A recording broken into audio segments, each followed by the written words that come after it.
comenzar. Buenas tardes a todos. Muchas gracias por atender a la invitación del webinar de hoy. Hoy vamos a hablar de propiedades multifamiliares o multifamily en inglés, que es un tema que me han pedido la audiencia, pues en las conversaciones que yo he tenido con cada uno de ustedes, y pues hoy les he traído dos expertos en el área, que son Arturo Borges y Lennon Lee. Son dos emprendedores especialistas en esta área de multifamily. A los dos tienen amplia experiencia. Lennon, por ejemplo, es cofundador de Pasivo Real Estate, que es una compañía de capital privado dedicada a la inversión de real estate comercial, especialmente en multifamily, y tiene posiciones activas y pasivas en más de 7 propiedades de Texas y Florida, sumando un total de 2,000 apartamentos. Lennon es el fundador y co-host de Se Habla Real Estate Show, el primer podcast y YouTube en español enfocado en descubrir los secretos del éxito en las inversiones del real estate en Estados Unidos. Por el otro lado, Arturo, que es el fundador y director de Urbio Group, una firma de inversión inmobiliaria comercial asociada a una cartera por valor de 90,000 millones de dólares, y ya está involucrado en la colocación de más de 80,000 millones de capital. Y bueno, Arturo ha estado involucrado siempre en toda la fase de desarrollo de Urbio desde el inicio, ya que la firma ha establecido alianzas estratégicas en todo Estados Unidos. Y también, por supuesto, el co-anfitrión del primer espectáculo inmobiliario en español, que es el Se Habla Real Estate. Así que bueno, buenas tardes Arturo, buenas tardes Lennon, y muchas gracias por aceptar mi invitación. Gracias, hermano. A ti, Antonio, por la invitación.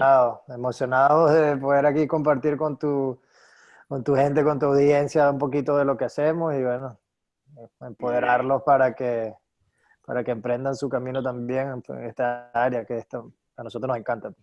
Bueno, yo les animo a todos a que pongan sus preguntas en el chat, y sobre todo también si quieren hacer sus preguntas en vivo, que ese es lo bonito de los webinars, que podemos aprovechar a los panelistas y tener una conversación fluida con ellos. Pues el que quiera puede levantar la mano y yo les hablo el micrófono, porque esto es una conversación. Lo más importante es que las dudas que tengan, las inquietudes que tengan sobre la inversión en multifamily las podamos aclarar hoy.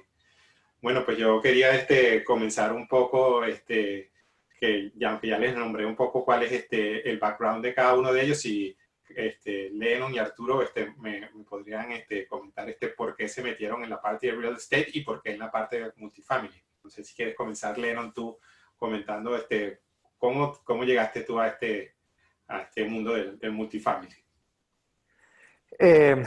Bueno, cuento largo es largo, pero cuento corto, básicamente empezamos, cuando digo empezamos, es mi familia y yo empezamos invirtiendo en real estate aquí en Estados Unidos, 2009. Compramos la típica inversión del latinoamericano que viene, tiene un poquito de dinero, y compramos unos apartamentos en el área de Brickell. En ese momento todavía no era lo que era hoy, así que bueno, nos fue muy bien. Compramos otras propiedades, un pedazo de tierra, single families, y teníamos un portafolio pequeñito que yo estuve manejando desde ese entonces. Tipo 2015 más o menos ya empezamos a buscar opciones porque el rendimiento ya no estaba allí y teníamos todo ese equity parado en esas propiedades, en el portafolio, y el rendimiento pues no era tan atractivo y llevaba bastante trabajo, ¿no? Entonces, lo que empezamos fue a buscar opciones que hicieran sentido, donde pudiéramos obtener ingresos pasivos bien atractivos sobre ese capital. También que pudiéramos posicionar ese capital de una manera, digamos, segura o un poco más segura de lo que la teníamos. Y también estábamos buscando algo que fuera, que tuviera el potencial también de crecer ese capital a un paso más acelerado que digamos, lo que te brinda la apreciación del mercado natural, ¿no? La respuesta para nosotros fue real estate comercial, por la manera en que se valorizan estas propiedades y la manera en que podemos implementar planes de negocios y estrategias para aumentar su valor, lo que llamamos apreciación forzada. Entonces, definitivamente real estate comercial hizo sentido, pero bueno, dentro de eso, multifamily fue el asset class que nos llamó más la atención y en el que más creemos a largo plazo, por las partes, desde la parte más fundamental, como el hecho de que todo el mundo necesita un techo donde vivir, hasta la parte de financiamiento y el acceso a financiamiento que se tiene digamos, con agencias como Freddie Mac, Fannie Mae, que te ofrecen un financiamiento que no consigues en otras áreas de real estate. Y entonces, bueno, eso nos hizo sentido. Hoy en día, pues, como comentaste, tenemos una compañía donde abrimos las puertas a inversionistas que quieren invertir pasivamente, como mi familia, como yo, para que inviertan junto con nosotros en los proyectos que nosotros hacemos e invertimos. Y ya estamos bien posicionados hoy en día, gracias a Dios. Bueno, muy interesante. Y tú, Arturo, cuéntanos un poquito cómo llegaste tú a este mundo del real estate y multifamily, qué experiencia tienes. Seguro, seguro. Bueno, yo para hacer el cuento corto, me vine a los Estados Unidos ya hace unos 10 añitos atrás, casi 10 años. Vengo de una familia muy emprendedora de Venezuela, también soy de Venezuela, de Caracas. Eh, mi papá construyó una compañía muy exitosa en Venezuela, entonces me crié en ese ambiente de emprendimiento, no se te va a dar nada, sino que tienes que trabajar por lo que quieres construir. Pero vengo desde el mundo de retail realmente, o sea, productos de consumo masivo, eso es el family business, ese es en donde yo empecé a trabajar. Pero yo me acuerdo que me leí mi primer libro sobre real estate, que fue un libro porque Queremos que seas rico, de Trump y de Kiyosaki, cuando tenía 13 años, y desde ese momento realmente mi pasión por real estate siempre estuvo allí, hasta que decidí pues irme de fondo a real estate, comencé en el área residencial, y luego me transicioné al área comercial multifamiliar específicamente, más o menos por las mismas razones que dijo Lennon. He trabajado para gente como Grant Cardone, por ejemplo, que es todo un emblema aquí en los Estados Unidos de lo que son los bienes raíces comercial multifamiliar. Y bueno, y he estado ya involucrado en más o menos en 80 millones de dólares. Ahí le quito unos ceros a las cifras que tú dijiste, en 80 millones en equity para comprar alrededor de 350 millones en bienes raíces, 1.700 unidades residenciales. Hoy en día fundé a Urbio Group por las mismas razones muy similares a las de Lennon. Somos una firma de inversión en bienes raíces comercial, multifamiliar en este momento nada más enfocado, que ya tenemos una participación, una cartera de alrededor de 90 millones de dólares valorada en 90 millones.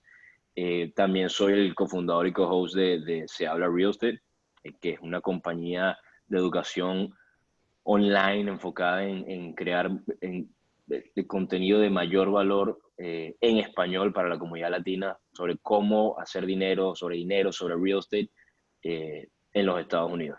Entonces, eso es un poquito, in a nutshell, sobre mí. Perfecto. Bueno, pues el tema que nos trae hoy, como es el multifamily, quería comenzar por lo básico, si nos nos pudieran definir qué es el multifamily. Sobre todo quisiera que enfocáramos bastante la conversación en compararlo con la parte residencial, que pues la mayoría de la audiencia, pues como tú bien comentaste, Elena, todos hemos comenzado por ahí, por la parte residencial, pero en algún momento pues podemos dar el salto a la parte multifamily. Entonces, cuéntanos Sí. si nos puedes definir qué es un multifamily. Sí, definitivamente. Y bueno, siempre es buena pregunta porque para todo el mundo no está claro y existe un poco de confusión cuando hablamos de que es real estate comercial, pero multifamiliar. Y para nosotros típicamente comercial es de retail y ese tipo de oficinas, ¿no? Pero bueno, más básico todavía, un multifamily es cualquier propiedad que tenga, donde tienes 2 unidades o más, ¿no? Donde pueden vivir 2 familias o más. Entonces tenemos un duplex, un triplex, 4 unidades, eso es un multifamily. Pero cuando pasas ya a 5 unidades o más, un pequeño complejo de apartamento, hasta los complejos de apartamento que son de 300 y 400 unidades, esos ya entran en una categoría de real estate comercial. Y la razón por la que decimos eso es por la razón por la cual estas propiedades, cómo se calcula, digamos, el valor de estas propiedades. ¿Okay? Cuando tienes un multifamily de 2 a 4 unidades, su valor se calcula igual como calculas el valor de un condo o de una casa. ¿Okay? Termina siendo, para efectos de valorización, una propiedad residencial. Y ya de 5 en adelante, su valor ya se ve como un negocio. Y los bancos, y para efectos de financiamiento, lo ven calculan su valor con lo que llaman un approach de income, ¿no? Es decir, tienes tus ingresos, tienes tus gastos, la diferencia es lo que llaman el ingreso neto operativo, y ese ingreso neto operativo que es controlable según tus estrategias, lo que tú hagas, ¿no? Para aumentar uno o disminuir el otro, tú puedes, entonces lo divides entre la tasa de capitalización del área del mercado para ese tipo de propiedades, y ya entonces obtienes el valor de esta propiedad comercial multifamiliar. Entonces, todo eso, para ponerlo más cortico, es cualquier propiedad de 2 o más unidades es un multifamily. Si es de 5 o más unidades, es un multifamily comercial. Ok, perfecto. Y bueno, tú ya comenzaste a nombrar algunos términos que son importantes en la parte multifamiliar, bueno, como la tasa de capitalización. También hay un término que es muy importante como es el NOI. Si nos pudieras comentar cuál es si nos puedes definir cada uno de ellos, bueno, tanto tú, Arturo o Lennon, cuál es la definición de estos términos, y alguien que vaya a buscar un multifamily, se vaya, ¿cuáles son los puntos claves que debería estar buscando, o cuáles van a ser los indicadores que le van a llamar la atención, o que el mercado publicita para decir este es un buen multifamily o este es un multifamily que da rendimiento? Ok, Arturo, ¿quieres atacar un poquito eso? ¿Tú? Sí, bueno, para prácticamente resaltar un poquito, porque vi una pregunta en el chat, eh, creo que confundió un poquito lo de mi historia con lo que es una propiedad multifamiliar, pero, o sea, una propiedad multifamiliar prácticamente es una clasificación de vivienda, o sea, donde existen varias unidades residenciales dentro de un mismo edificio, o inclusive varios edificios residenciales dentro de un mismo complejo. Estas son propiedades en donde, que es muy particular en los Estados Unidos realmente, en donde la gente renta para vivir, y Es un nosotros solo colectamos dueño. la renta. Correcto, es un solo dueño Esa de es toda, otra cosa importante, exacto. a diferencia de un edificio o sea, digamos, el punto de vista estructural, no puedes realmente ver la diferencia. Por ejemplo, la torre más alta al sur de Nueva York, que está aquí en Miami, que es la Panorama, y es de apartamentos. Todas esas unidades se rentan, y uno pensaría que son condos, los típicos edificios que existen en Brickell. Entonces, lo que quiero decir con eso es que son estas propiedades donde la gente renta para vivir, y eso provee un flujo de caja, por lo general, estable y predecible a quien es dueño, un grupo, un consorcio, etcétera, quien sea dueño de esa propiedad. Y como Lennon dice, de nuevo, yo diría que la principal diferencia entre una propiedad comercial, que hay en donde nosotros invertimos, comercial multifamiliar, y una propiedad residencial, un single family, un townhouse o un condo, lo que sea, pues radica en la manera como se valoran esas propiedades. El valor de una propiedad residencial está netamente, directamente relacionada con los comparables. El valor de una propiedad comercial se valora como si fuese una empresa o cualquier negocio, en donde su valor está directamente relacionado con el dinero que esa propiedad produce, en dos palabras. Con respecto a los términos, el net operating income, el cap rate, son términos clave. Quien sea que esté buscando entrar en multifamily, son términos claves que debe manejar. La tasa de capitalización es prácticamente una de las medidas digamos, más importantes, no la más importante. También es una medida de retorno, una tasa de retorno. Eso es como si tú fueses a comprar una propiedad de $1 millón todo cash. Quiere decir, si compras a un 10% de cap rate, una tasa de capitalización a 10%, quiere decir que esa propiedad te va a escupir alrededor de $100,000 al año. Eso no toma en consideración si tú vas a financiar la propiedad, la vas a comprar all cash, qué tipo de financiamiento. Entonces es un número muy ballpark, y más que todo, más allá de una medida de una tasa de retorno, realmente, que yo lo hablo mucho con Leno, es una medida de riesgo.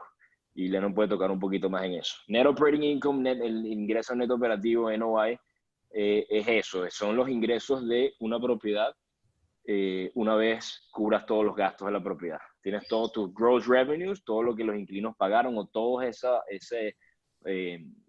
revenue que generó la propiedad. A eso le vas a quitar todos los gastos y te va a quedar tu NOI. Y luego ese Net Operating Income, por eso es que es muy, digamos, muy subjetivo el tema del cap rate, porque entonces allí, si tiene financiamiento, entonces pues ahí le quitas, ahí es que le vas a restar cuál sea ese servicio a la deuda. Si no, pues ese va a ser tu retorno. O sea, prácticamente en línea general lo que significarían esos dos términos. Sí, y creo que sé que es bastante, puede ser un poquito pesado. Vamos a tratar voy a tratar de simplificarlo. Yo no soy, yo no soy el mejor simplificando, pero la parte del cap rate es un término súper importante y vale la pena que hablemos de ello un par de minutos, ¿no? Porque mucha gente confunde y como dice Arturo, es muy importante, es una métrica muy importante, real estate comercial y multifamily específicamente, pero no es lo que la gente lo hace ver y todo. Entonces, mucha gente allá afuera, desde realtors que no saben lo que están diciendo, con gente, inversionistas en general, hablan de cap rate como si, mira, yo estoy buscando una propiedad con tal cap rate y ya, y eso es todo lo que estoy buscando. No te pinta el panorama completo. Entonces, hay dos formas de ver el cap rate. La fórmula de la tasa de capitalización es el ingreso neto operativo, que como dice Arturo, los ingresos de la propiedad, los gastos operativos de la propiedad, es tu NOI. Ese número dividido entre el valor que estás pagando por la propiedad, te va a dar la tasa de capitalización. ¿Ok? Entonces, si tú, como el mismo ejemplo, el más simple, si tú estás hablando de una propiedad que genera un ingreso neto operativo al final del año de $100,000, y tú estás comprando la propiedad en $1,000,000, entonces tu tasa de capitalización va a ser 10%. ¿Ok? Eso es así. El otro ángulo para utilizar el cap rate o para ver el cap rate es utilizándolo como la métrica para tú determinar el valor. Entonces, si usamos la misma ecuación, ahora despejamos lo que es el valor de la propiedad y nos queda el valor de la propiedad es igual al ingreso neto operativo entre la tasa de capitalización. ¿Ok? Entonces, ¿por qué es tan poderosa esta métrica? Y entenderla y saber cuál es el cap rate del mercado. Porque tú estás buscando una inversión donde tú quieres saber cuánto quieres pagar o cuánto vas a pagar por la propiedad. Tú no quieres pagar de más ni quieres pagar menos. Bueno, siempre quieres pagar menos, pero no quieres pagar de más. Y obviamente, entonces, en el mercado, así como en propiedades residenciales, entendemos que una propiedad tiene sus comparables porque es el mismo estilo, el mismo año, el mismo tipo de construcción, está en la misma zona, etc. Esa propiedad tiene el mismo valor que otras propiedades comparables en el área. Bueno, si nosotros agarramos y tenemos una zona y tenemos 10 propiedades parecidas, 9 de esas propiedades se vendieron el último año y utilizando la primera fórmula, nosotros sabemos qué tasa de capitalización generaron esas propiedades, ¿no? O generan esas propiedades. Bueno, cuando yo voy a comprar la propiedad número 10, yo agarro esa tasa de capitalización que estoy utilizando como referencia, le pido a la persona que me va a vender la propiedad los números del negocio para poder saber cuál es mi NOI, mi ingreso neto operativo, y ya con esos dos números ya yo sé cuánto puedo pagar. Entonces, esa es la forma, digamos, la forma más poderosa que tenemos para entenderlo, porque es lo que te brinda la oportunidad de entender qué es una buena inversión y qué no es una buena inversión. Tú no quieres comprar una propiedad muy parecida a todas las otras que están alrededor con una tasa de capitalización de 3%, cuando todas esas otras propiedades se vendieron a una tasa de capitalización del 5 o 6%. ¿Okay? O sea, eso creo que es súper importante que lo entendamos. Y bueno, ahí lo dejo. ¿Cuál era la otra pregunta? No, bueno, era un poco eso que es la parte importante de multifamily, pues cómo determinar el precio de una propiedad multifamiliar. Y es como tú acabas de comentar, pues la tasa de capitalización pues es la métrica que se utiliza y como tú ahora explicaste, pues tiene dos ángulos, dos puntos de vista de cómo verla. Yo también escuché que tú nombraste un término y que lo nombras varias veces en tu programa y que lo he aprendido, bueno, que es forzar la apreciación, que que eso es muy importante también al momento de evaluar una propiedad comercial, porque ese es el valor proyectado que ustedes le dan al multifamiliar. Ese término, ¿cómo lo evalúan? Si nos lo puedes explicar un poco más, eso de forzar la apreciación.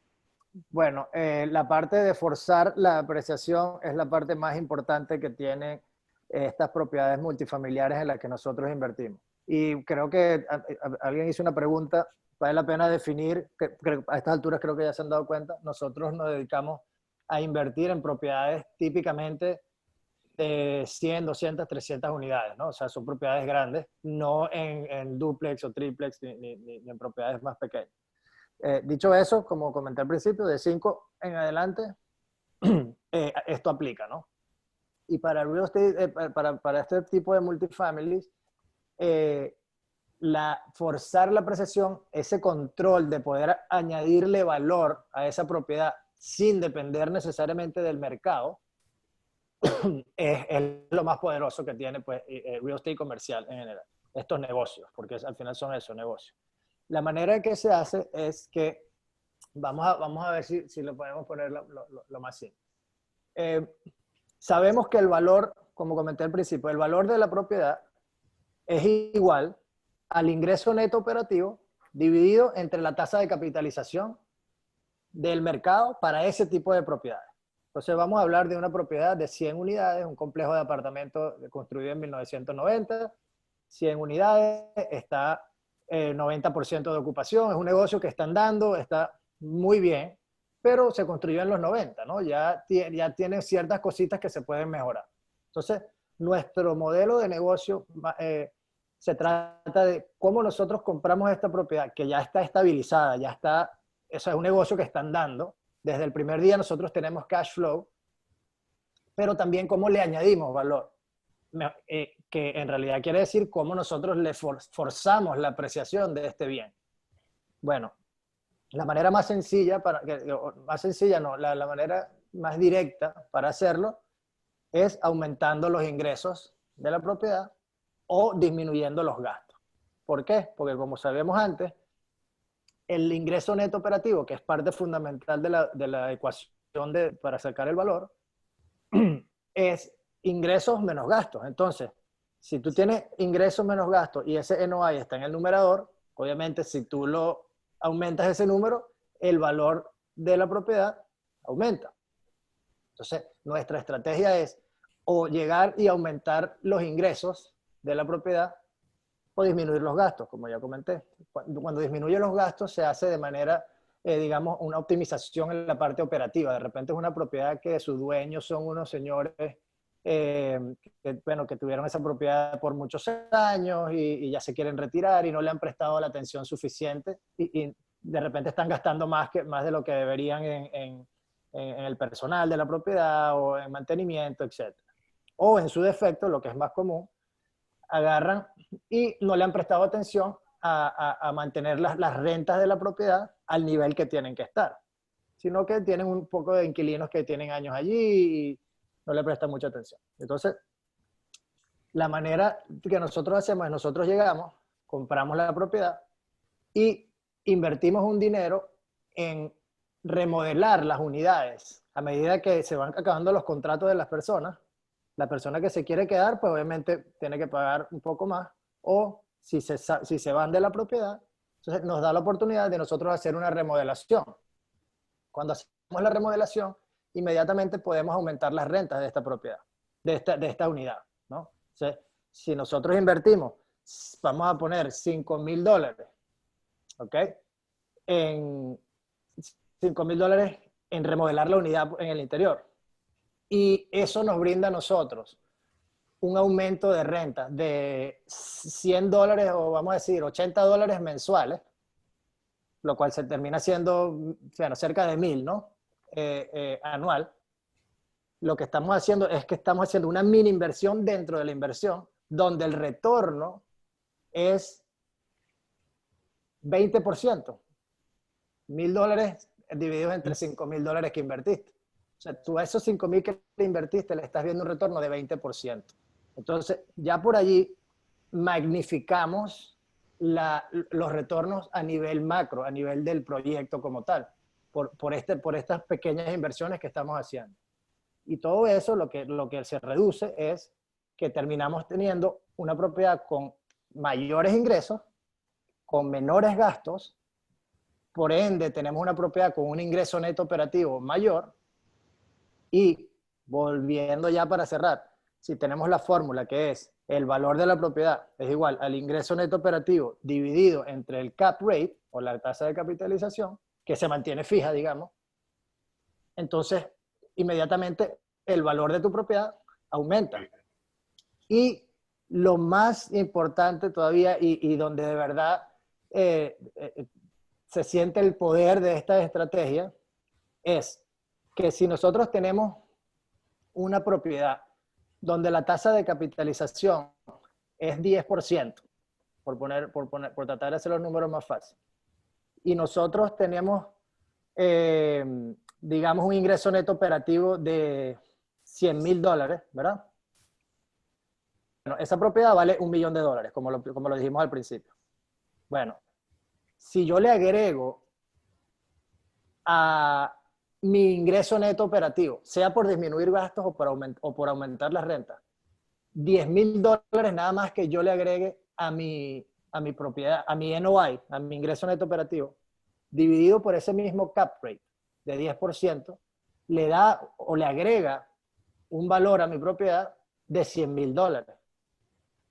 ¿Okay? Entonces, es magnificar esos retornos y esa inversión que se hace utilizando el poder de la fórmula de cómo se calcula el valor, es lo más poderoso que tenemos en esta industria. Entonces, bueno, ahí lo que estabas comentando, bueno, sobre todo, bueno, la diferencia, pues, como con la parte residencial, donde tú tienes el control del valor de la propiedad como gestor de ese activo, de asset manager, que tú claro. Estás ahí a través de diferentes estrategias, le estás aumentando el valor, y esa es una de las diferencias fundamentales con la parte claro. Residencial. Pues sí. También nombraste la parte de control, de gestión. ¿Cómo en esas unidades, entre las unidades pequeñas, pues los multifamiliares pequeños y los multifamiliares grandes, dónde se pueden ver esas economías de escala en cuanto al property management o los gastos que se hagan? Cuéntanos un poco esa diferencia. Arturo. No, ahorita te dejo, pero para agregar el tema de que estuvo muy completa la explicación, pero quizás para tratar de break it down, desglosarlo y simplificarlo un poquito, creo que ayudaría mucho a entender lo que es el retorno, el espectro riesgo-retorno, para poder entender entonces un poquito mejor lo que es la estrategia, porque no quiere decir que todo el mundo que invierta en multifamily real estate o en bienes raíces multifamiliar va a buscar forzar una apreciación. Eso va a depender de tu apetito al riesgo, y ese espectro riesgo-retorno es prácticamente la relación entre qué tipo de retornos estás buscando y cuál es tu apetito al riesgo, esa relación de retorno-riesgo. Entonces, mientras menos riesgo asumas, obviamente tus retornos van a disminuir y viceversa. Entonces, nosotros no estamos, ni Leno ni yo, cuando invertimos en una propiedad, no estamos buscando la inversión más segura, la propiedad más nueva, en la absolutamente la mejor locación de la ciudad, ni tampoco estamos buscando este proyecto súper o de development o algo de construcción o algo que realmente estás asumiendo muchísimo riesgo, en donde los retornos son muy superiores pero estás asumiendo mucho riesgo, sino que nosotros tratamos de quedarnos en un in-between, en un medio, un punto gris, en donde queremos comprar una propiedad en una buena locación, en una buena zona, que sea de calidad, que no sea tan vieja, pero que presente componentes para agregar valor y poder forzar esa apreciación, ya sea incrementando ese ingreso de la propiedad, o ya sea disminuyendo los gastos. Incrementando ingresos, por ejemplo, el ejemplo más común es llegar y renovar, hacerle renovaciones físicas a la propiedad, pintarla, ponerle nuevos countertops, nuevos pisos, lo que sea que se le haga, porque ahora nosotros podemos justificar cobrarle al inquilino 50 o 100 o 150 o $200 más de renta, y por ende eso pues tiene una relación directa, un impacto directo en el valor de esa propiedad. O sea, en a nutshell, eso es lo que es forzar la apreciación. No solamente estás dependiendo de la apreciación natural de la propiedad, del mercado, de la economía, de la inflación, sino que además tú estás teniendo mayor control sobre tu inversión, a poder forzando esa apreciación, prácticamente. Y Correcto. bueno, ahora que nombraste Sí, la parte del riesgo, en comparación con otros activos de real estate y sobre todo el segmento, yo soy un fiel creyente de las inversiones en la estrategia en el segmento de la clase media, porque bueno, es mm, donde más mayor número de población hay y también son los que menos capacidad tienen para comprar una casa y pues por lo tanto tienen que vivir alquilados. Entonces, ¿cuáles son los segmentos donde se ven, si eso se repite también en la parte multifamiliar? Ese segmento de la clase media es donde generalmente se encuentra mayor rentabilidad. ¿Es sí, así? definitivamente. Como dijo Arturo, no necesariamente es un tema de mayor rentabilidad, porque tú puedes tener una construcción, un proyecto de multifamily que es development, o sea, una nueva construcción donde el riesgo es altísimo y es algo que va a ser clase A de lujo y es esa construcción y los retornos pueden ser pues muy atractivos. Estamos hablando de retornos después de unos años, porque obviamente los primeros 2, 3 años estás construyendo, estás alquilando la propiedad, todavía ahí pueden pasar miles de cosas, mucho riesgo, antes de que tú siquiera veas $1 de retorno. ¿Okay? Entonces, por eso esa propiedad no es de clase media, es una propiedad de lujo y todo, pero te presenta esos buenos retornos y ese alto riesgo. Entonces, eso es importante decirlo. Pero para responder tu pregunta, nosotros también nos dedicamos a invertir en lo que llamamos workforce housing, ¿no? Que es esa clase B. No es tu, no es tu inquilino de propiedades. O sea, cuando estoy hablando de la gente que nos alquila a nosotros, digamos, nuestros clientes en nuestras propiedades, son aquellos que nosotros nos gusta decir que son como cuello gris, porque sabemos que cuello blanco son aquellos pues, altos ejecutivos, gente que trabaja ingenieros, médicos, etc.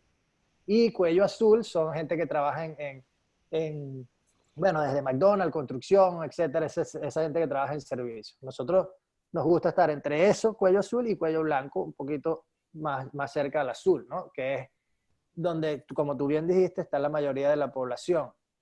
¿Y qué es lo que pasa? Una de las razones principales para esa clase B, para que esa clase B sea más interesante, es que cuando tenemos tiempos de crisis, la gente que está, muchas pues de las personas que están en clase A o están alquilando propiedades clase A, se van a ver, digamos, recortados de alguna manera y van a tener que tomar decisiones donde probablemente van a tener que mudarse a una propiedad clase B, que es como las que nosotros invertimos. Y viceversa, si estamos en tiempos de bonanza, mucha gente que le está yendo bien, entonces empieza a aumentar su estilo de vida y empiezan a alquilar, en vez de alquilar propiedades en una zona que no es tan buena, porque bueno, era lo que podían pagar, ahora empiezan a alquilar por zonas y propiedades que son más modernas, un poquito, no tienen la capacidad de pagar una cosa de ultra lujo, pero sí pueden pagar por esas remodelaciones que nosotros le hicimos a estas propiedades y pueden pagar esos $100, $200 más mensualmente.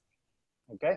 Y eso pues fundamentalmente, ¿no? Y segundo que eh, la cantidad de personas que están alquilando en este país hoy en estos años, pues, bueno, este último par de años ha bajado un par de puntos, creo, porque ha aumentado la cantidad de dueños de casa, pero en general en los últimos 20 años, en los últimos 10 años hemos visto un aumento importante en el grupo de personas, sí, de familias, digamos, que rentan.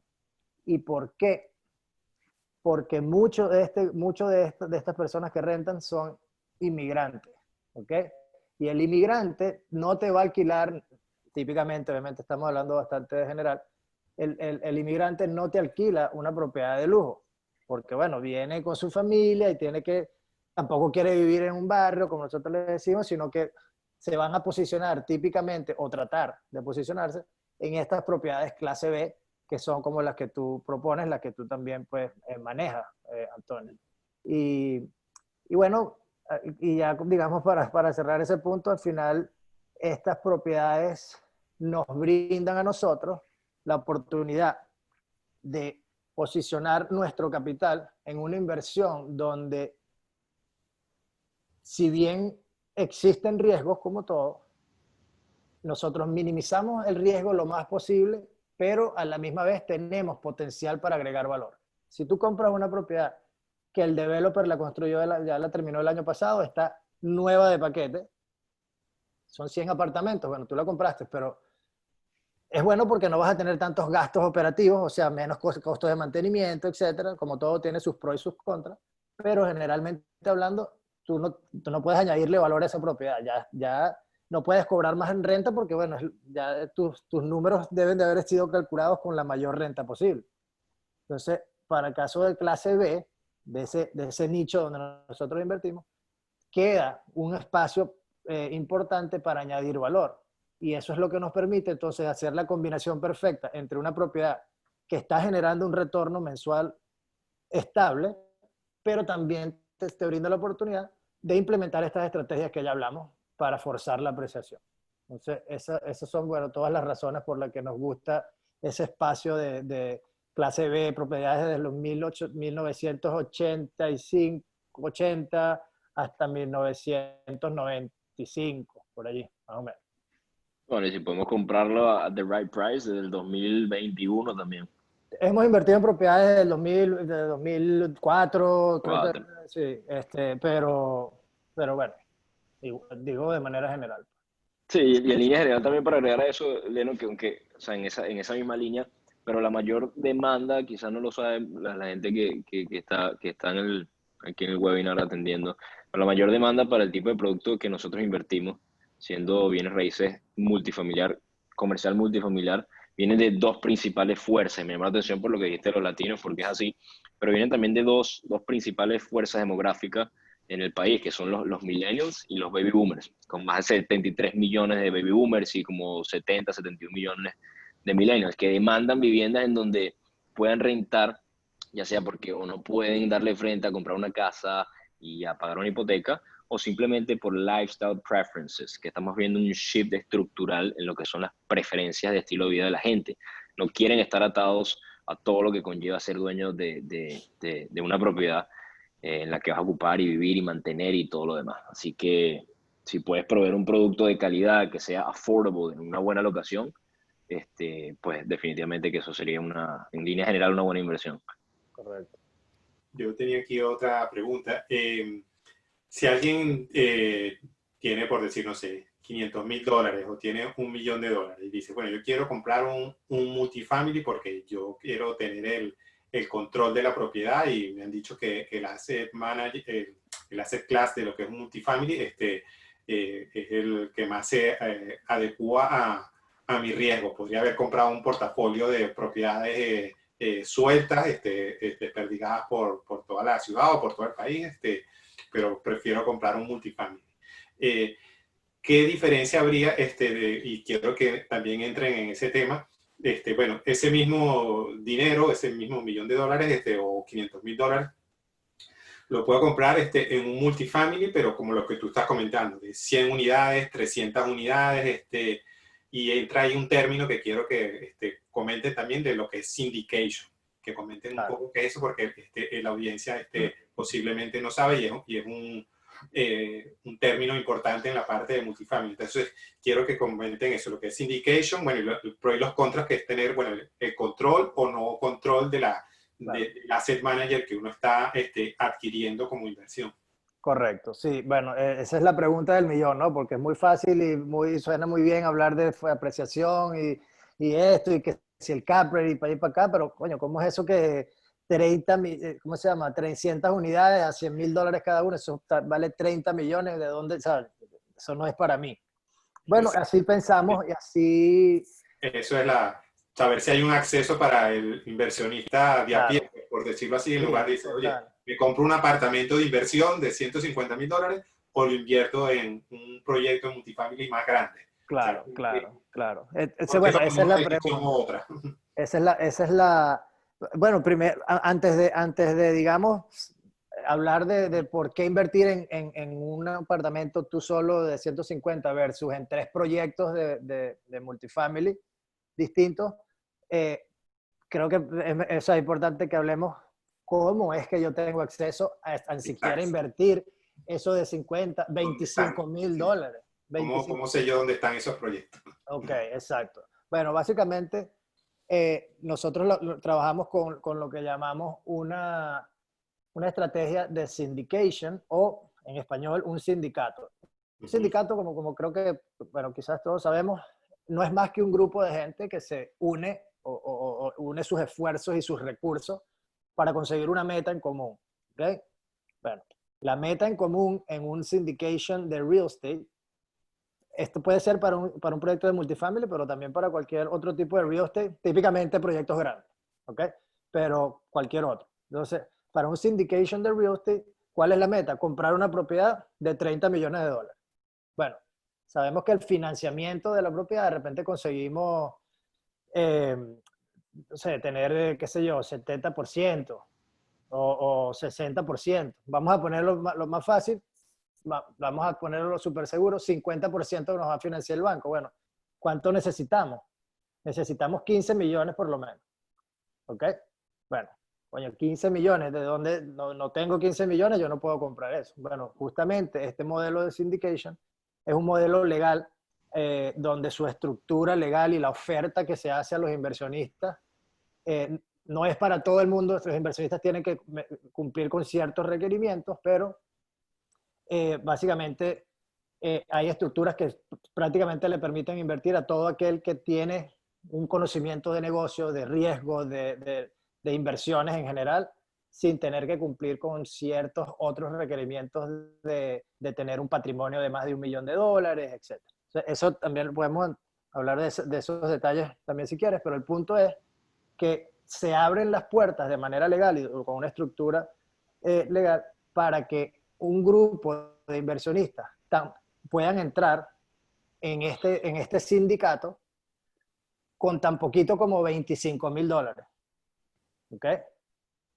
$50,000 típicamente es lo que nosotros hacemos en nuestros proyectos, el mínimo, pero hay proyectos que se pueden hacer hasta con un mínimo de $25,000.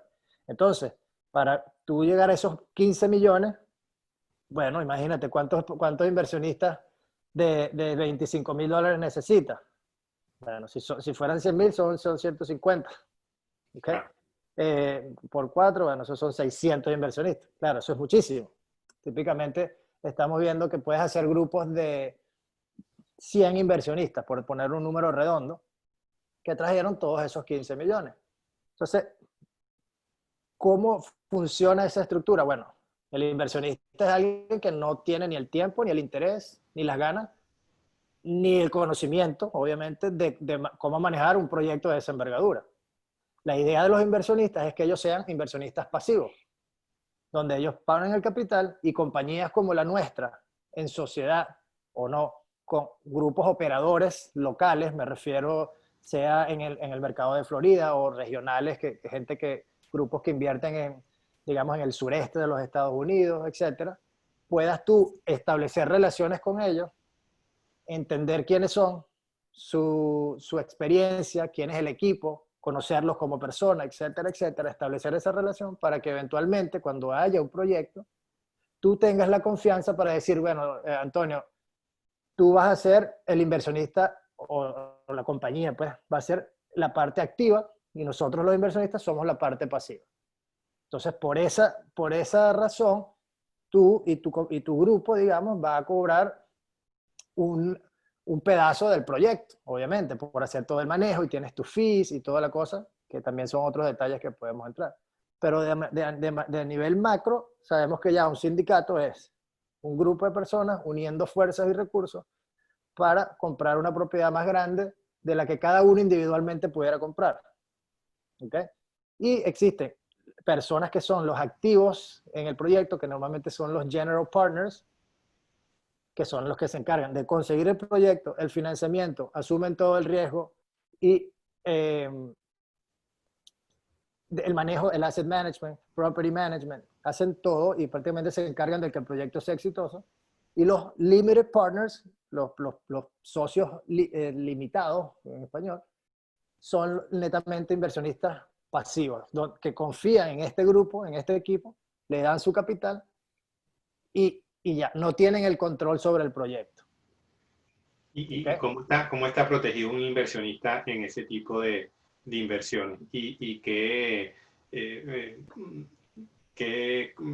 desventajas tiene? Yo por lo menos veo que si alguien quiere, por ejemplo, en una casa unifamiliar, la quiere vender porque necesita liquidez, agarra, sale al mercado y la vende. En Claro. este tipo de proyectos eso no se podría dar. O sea, Claro. ¿qué horizonte de tiempo, qué objetivos debería tener un inversionista que quiere invertir en este tipo de proyectos? Depende del proyecto. Típicamente para el tipo de proyecto que nosotros hacemos son proyectos a 5 años. Y quiere decir que en 5 años tú no puedes sacar tu capital de ahí, el capital que está invertido y se está implementando el plan de negocio, etcétera, etcétera. No te puedes salir. Es decir, eso es típicamente. Nosotros hemos hecho esfuerzos cuando ha tocado porque sabemos que pues pasan emergencias y hay inversionistas que necesitan el dinero o lo que sea. Entonces, hacemos la gestión si se puede en el momento. Pero típicamente no. Entonces, no tienes el control, como dices tú, para vender la propiedad y agarrar tu dinero. Yo creo que lo más interesante es la parte del control, más allá de vender o no, o sea, de la liquidez, porque creo que por naturaleza entendemos que el real estate es un activo no líquido. Cuando tú dices, bueno, yo necesito el dinero, yo voy a vender esta propiedad. Mentira. O sea, es decir, te vas a tardar 6 meses, puede ser un año. Vemos propiedades que tienen 2, 3 años en el mercado, fondos de $1 millón que tienen 2 años en el mercado. ¿Ok? Entonces, no es tan directo, pero sí, pero definitivamente si decides venderlo, lo puedes poner a la venta. Pero más importante es la parte, o digamos lo más difícil para muchos, es la parte de entregar ese control. ¿Ok? Pero yo lo pongo de la manera más sencilla y es que así como tú confías en Mark Zuckerberg o en Jeff Bezos, ¿verdad? Y no nos estamos comparando con ellos, ni muchísimo menos, pero el punto es que tú inviertes en la bolsa de valores a través de fondos mutuales, ETF o directamente en acciones. Todo el mundo lo hace, todo el mundo lo hace. Y yo no veo a nadie quejándose que, coño, yo no tengo el control, nadie está manejando Amazon ni nadie está tomando decisiones en Facebook. ¿Ok? Bueno, el principio es el mismo. Aquí se trata una parte importante y la razón por la que invertimos allí es porque confiamos que esta gente es capacitada para manejar esa compañía y yo le estoy apostando a esa compañía. Bueno, aquí es lo mismo, pero entonces obviamente toma un esfuerzo activo de cada uno de nosotros para prepararnos y educarnos para entender cómo funciona el modelo de negocio, cómo funciona y por qué estoy invirtiendo en multifamily. Y todo eso está muy bien, pero al final del día se trata de construir relaciones con la persona o el equipo a quien va a manejar tu inversión, que somos pues nosotros y nuestros socios. O sea, que alguien que va a invertir en multifamily no tiene un proceso de maduración diferente al que va a comprar una casa unifamiliar, un single family, porque uno sale al mercado y dice, compra un single family. Si uno quiere invertir en este tipo de proyectos, deberías tener un tiempo de ir construyendo esas relaciones, de ir conociendo, porque tú vas a invertir en la confianza de ese grupo. Estás invirtiendo en el equipo, Que está, en la capacidad del equipo. Ese asset. Es importante también, Antonio, no confundir las cosas, porque una cosa es invertir en multifamily y otra cosa es invertir en syndications o en otro tipo de estructuras de inversión, ¿no? Y no confundir las cosas. Mientras más grande te vayas la propiedad, sea más grande, mejor locación, etcétera, pues obviamente va a ser más complicado poder salir de ella. Pero al punto que tocaste ahorita, porque me parece interesante y es así, porque la única objeción que yo a lo largo de mi carrera he tenido que manejar con el tema de inversiones en bienes raíces comercial multifamiliar es el tema de la liquidez, el hecho de que, ok, yo invierto hoy en esa estructura que ustedes me están ofreciendo, yo invierto hoy y no voy a poder sacar mi dinero en 5 años, o en 7 años, o en 3 años, dependiendo de el horizonte de tiempo que tengamos proyectado para ese proyecto en específico, valga la redundancia. Y sí, la respuesta es no vas a poder sacarlo. Número uno, por eso es que, como dijo Lennon ahorita, lo que pasa es que nos podemos ir por esa. Por eso es que una de las razones, más allá de que legalmente tenemos que hacerlo, es por la que nos gusta trabajar nada más es con inversionistas acreditados, gente que tiene un patrimonio, un músculo financiero que les pueda permitir invertir 50, 100, 200, 500 mil, 1 millón, 6 millones de dólares en un proyecto y que tienen la liquidez suficiente para no necesitar ese dinero en un tiempo como este de crisis, que luego van a venir y te van a decir, mira, Arturo, necesito sacar los 100 mil dólares o 500 mil dólares y te empiezan a dar dolores de cabeza. Entonces, número uno, por ese lado, y número dos, es importante en tiempos como este y lo he utilizado porque estamos ahorita en un proceso de educar a nuestros inversionistas, de hablar con ellos, de hacerles entender qué es lo que está pasando en los mercados en este momento. Y en este momento es importante resaltar la importancia o algo que pudiera verse negativo desde el punto de vista de un inversionista, realmente puede tornarse muy positivo ese mismo punto en tiempos como este. Porque Claro. si estas inversiones fuesen líquidas, como lo es, por ejemplo, la bolsa de valores, pues estuviésemos hablando de cosas totalmente distintas. Ahorita estuviésemos probablemente sufriendo daños muchísimos más profundos de los que estamos manejando por el tema Claro. de la liquidez. Entonces, eso por ese lado. Y ya para tocar el tema de por qué inversiones activas, por qué invertir activamente tú versus pasivo, bueno, yo creo que es un poquito evidente que se trata al final de lo que es lo que tú que estás buscando como inversionista, qué es lo que tú quieres, cuáles son tus metas. Si quieres invertir con un grupo que tiene la experiencia, que tiene el track record, que tiene el know-how, que tiene los contactos, que tiene toda la estructura y la infraestructura para poder manejar tu dinero de una manera mucho más eficiente sin que tengas que lidiar con todos los dolores de cabeza que están asociados a invertir en bienes raíces. En bienes raíces le llamamos las 3T, termites, toilets and tenants, termitas, Pues sí, inodoros claro. e inquilinos. Alguien aquí probablemente, si tiene una propiedad de inversión, un apartamento, un condominio, un townhouse que compraste como inversión, estoy segurísimo de que estás entendiendo lo que te estoy diciendo, los dolores de cabeza que vienen asociados.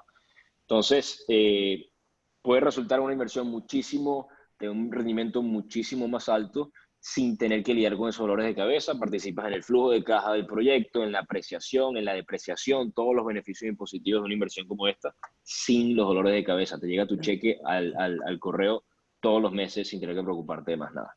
Claro. Se trata de cuáles son tus metas y qué es lo que quieras hacer. Sí, y te hiciste una pregunta, Antonio, de cómo entonces yo sé cómo estoy yo protegido, digamos, ¿no? Porque, y por ahí hablamos la parte de control, pero básicamente, como dijo Arturo, estas estructuras, a diferencia de lo que son los Real Estate Investment Trusts que transactan en la bolsa, que funcionan como acciones, esos son compañías que tú inviertes como si invirtieras en Amazon, pero compran real estate y manejan real estate, pero no tienen los mismos beneficios de ser, tú no eres dueño directo del real estate. En cambio, con estas estructuras, todos nuestros inversionistas y todo el grupo es dueño directo del real estate. Entonces, es literalmente lo mismo, el mismo nivel de protección como que si tú compraste una casa y tienes un préstamo en la casa, ¿no? O sea, obviamente si tú no pagas el préstamo, el banco se queda con la propiedad. Eso aplica para una casa, para todo. Y ya después de eso, tú eres el dueño de la propiedad. Bueno, aquí no es que eres tú solo, sino que son 100 personas, o 70, o 50, o 20, los números de personas que sean. ¿Ok? Pero eres dueño directo del real estate y tú tienes un papel todo firmado legalmente, obviamente estudiado y verificado por nuestros abogados, por los abogados de nuestros inversionistas, etcétera, donde todos somos dueños de esta propiedad.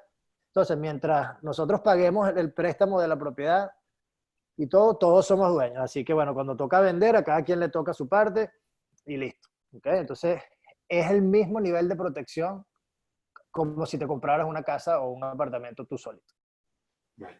Bueno, Lennon y Arturo, la verdad que es un tema muy interesante y muy extenso, de Sí, multifamily, es mucho más técnico que una propiedad, unifamiliar o un single family, pero bueno, es otra alternativa de inversión que bueno, es un poco lo que tratamos de hacer todos, bueno, que es darle alternativas de inversión, saber que no solamente son las propiedades unifamiliares, la única forma de invertir en real estate. Además, dentro del multifamily, como ustedes ya nombraron, pues hay diferentes maneras de invertir. Si uno quiere tener el control, pues uno puede comprar un multifamily pequeño, puede llamarlo así, o puede... O grande, si tienes el dinero lo puedes comprar. Grande también, pues. Claro. Pero si tienes, también tienes dos alternativas, o tú tienes tu multifamily o también tienes la otra alternativa de hacer participar en un proyecto de syndication, un sindicato. Así que la verdad, yo les agradezco mucho su participación y el valor que le han agregado a la audiencia. Los animo a que escuchen el podcast que tiene tanto Arturo como Leno, que se llama Se Habla Real Estate, que ellos ahorita con todo gusto pueden comentar dónde los pueden encontrar, en qué parte de las redes sociales y seguirlos, porque la verdad que bueno, yo soy un oyente del programa y la verdad que he aprendido mucho con ellos y que creo que todos podemos tener más valor si escuchando no solamente a ellos, sino trae muchos inversionistas y ponentes que cada uno cuenta su experiencia y la verdad que nos dan otra visión del mundo del real estate. Así que bueno, si se pueden, muchas gracias por la invitación y pues tiene su tiempo para despedirse ahora. No, Gracias a ti por tenerlo, Antonio. Gracias a ti, Excelente. hermano. Ha sido excelente. Y bueno, sí, definitivamente extenso el tema. Podemos hacer varios capítulos para adentrarnos en las estrategias de añadir valor, en entender la parte legal del syndication y la estructura, en cómo analizar mercados de inversión, cuáles son los ingredientes. O sea, mira, tenemos mucho contenido, pero obviamente pues el tiempo no nos ayuda esta vez.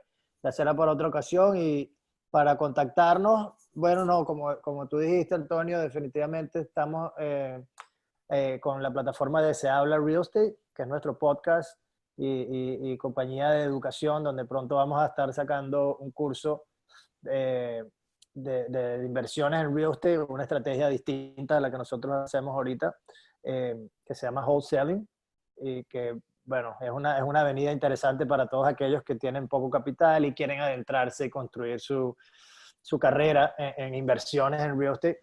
Entonces eso viene pronto, pero de momento, bueno, todas las redes sociales, Instagram, Facebook, YouTube, todo, Se Habla Real Estate. Y en Twitter estamos bajo Se Habla RE. Y bueno, nada, y nos contactan cuando quieran, vayan por favor y sí, escuchan algunos episodios y cuéntanos qué tal les parece. Muy bien, bueno, muchas gracias. Excelente. Gracias a ti por tu tiempo, Antonio, y gracias a todos por los que estuvieron aquí. Gracias. Hasta luego, adiós. Chao.